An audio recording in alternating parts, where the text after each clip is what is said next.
I'm Jennifer Garvey Berger, and we're here to talk about the complexity of the world around us and how we can get more fit to handle what the world is throwing at us.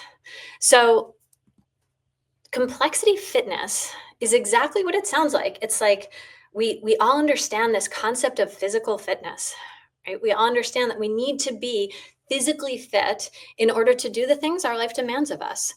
I know that I am not the perfect example of someone who would use a fitness metaphor. This metaphor actually comes from my friend Carolyn Coughlin.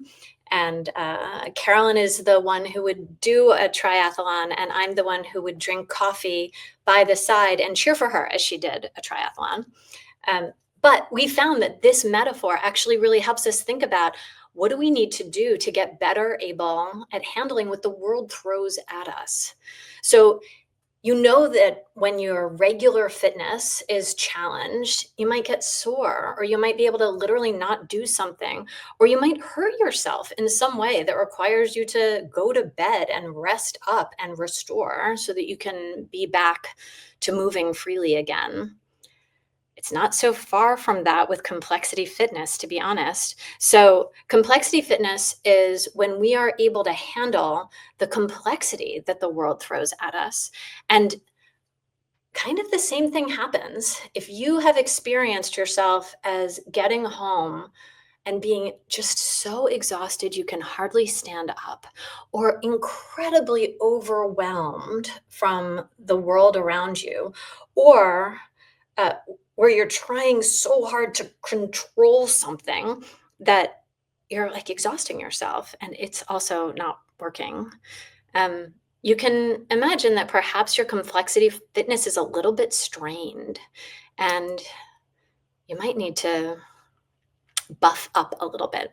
And so I'm going to offer you these kind of four mindsets, four ways we can measure or map our complexity fitness. And we can map them against what are the demands the world throws at us. And then how do we learn to handle those demands in a way that's most useful for us. So these four ways of handling complexity are in some ways developmental. You'll see some of them might have been more prevalent earlier in our lives, and some of them might be still a reach for us. But these are like other forms of fitness. Once we've achieved an ability to do something, we still have that in us, and sometimes we might fall back into some earlier mode. So if you think about a particularly complex challenge in your life right now, or a couple of particularly complex challenges in your life right now, they might be at home. Our home lives are filled with complexity. I think raising children, being a good partner, being a good friend, these are some of the most complex things we can do. So there might be some complexity in that part of your life. There might be complexity in your work life. Most of the leaders I work with are kind of up to their eyeballs in complexity as the world gets faster, more entangled, less in anyone's control, and where information flows seem to pop up and change our lives without our noticing it, without our ability to fix or change it. So as you get this kind of context in your mind, then kind of think about who are you being? This question that we're asking today is, who am I being as I face into that complexity? What capacities do I bring? What perspectives can I handle? And is it enough? Is that enough fitness for what the world demands of me? Let me show you what I mean. So early in our lives, we grow into this thing I call the self-sovereign mind. This developmental model was conceived at Harvard. I worked very closely with Bob Keegan, the kind of father of this model. And the self-sovereign mind for many years was thought of as the kind of the world of a teenager, right? This is a time in our lives when we don't take other people's perspectives, when we are the king or queen, the sovereign of our own dominion, and it's a dominion of one. And here, I can't take your perspective, not because I'm stubborn or self-centered or arrogant or anything. It's just I don't have the capacity to take your perspective right now. And the world is quite black and white.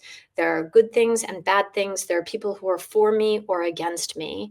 And with a self-sovereign mind, if I'm trying to handle a complex challenge with a self-sovereign mind, I get overwhelmed really easily. And I probably also start to blame other people because I don't know how to take it in. I can't yet take it in. I I need help to take it in, which is why almost all of us grow. And over time, we grow into this, what we call the socialized mind. This is where we begin to breathe in the perspectives of others. Instead of being an island of one, where we are the sovereign of that dominion, we're now a member of a community.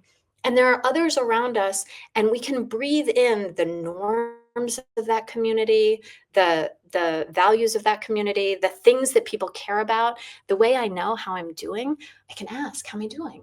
How am I doing? What should I do now? How about now? I can be constantly looking around me for information about who I am, and I can breathe in that information. In a complex world, that's really useful if I have a community that helps me in complexity. If I have a community that's very simple, then that can be a problem here. The bigger problem is that very often my community, whether it's a kind of a business community, my organization, or a professional community, all the lawyers, or a church community, or a family community, or whatever it might be, they tend to be relatively siloed. And so if I'm really committed to my community of fellow accountants, and actually I have a problem at home with my teenager, I'm kind of scrabbling around looking for who do I rely on for this problem, since this isn't giving me guidance. And over time, for many of us, we start to get frustrated or overwhelmed by the complexity of our lives as we are trying to deal with it in this more socialized way.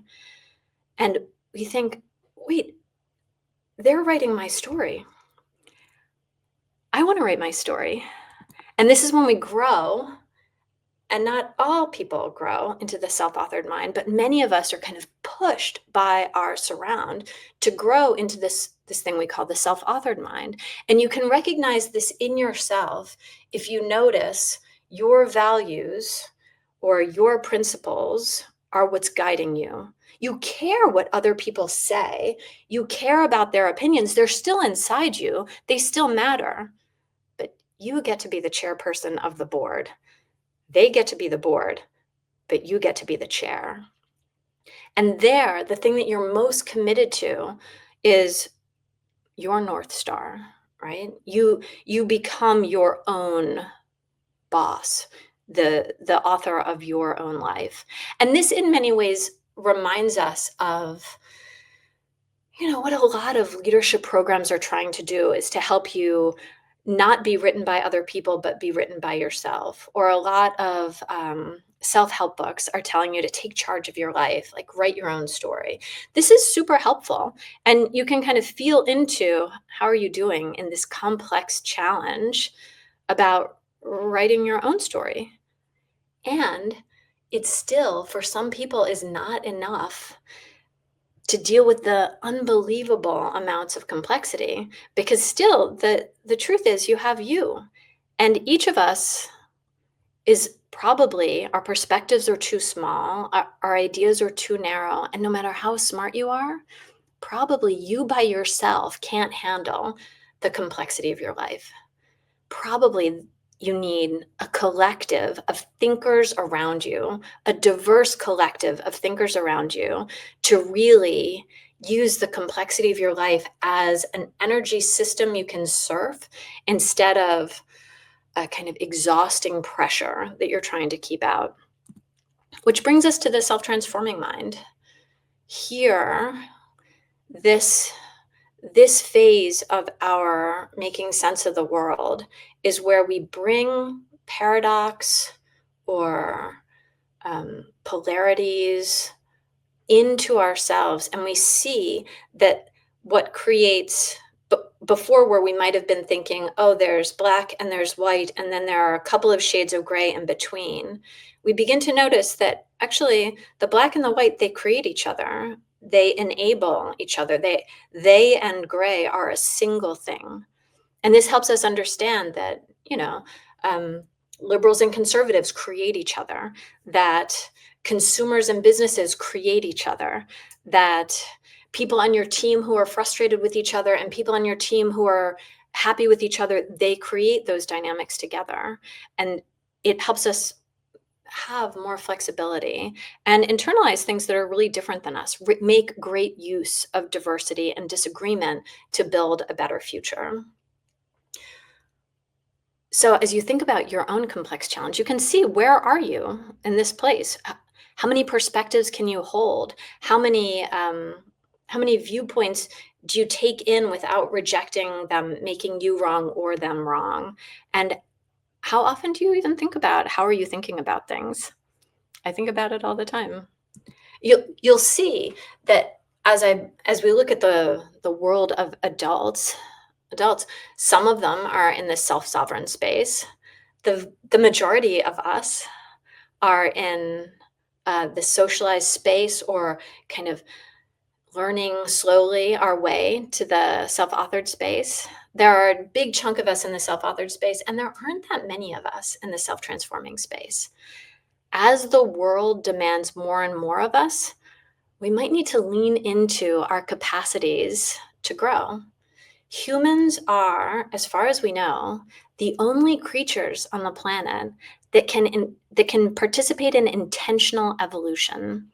And so I encourage you to look at the world around you, look at the challenges you face, think, what is the mind I need for those challenges, and see if you can stretch yourself into that mind and make yourself a better world. If you're interested in more from me, here's a set of books as I think about bringing together these ideas of what leaders need and complexity and how to grow ourselves. And thanks for listening.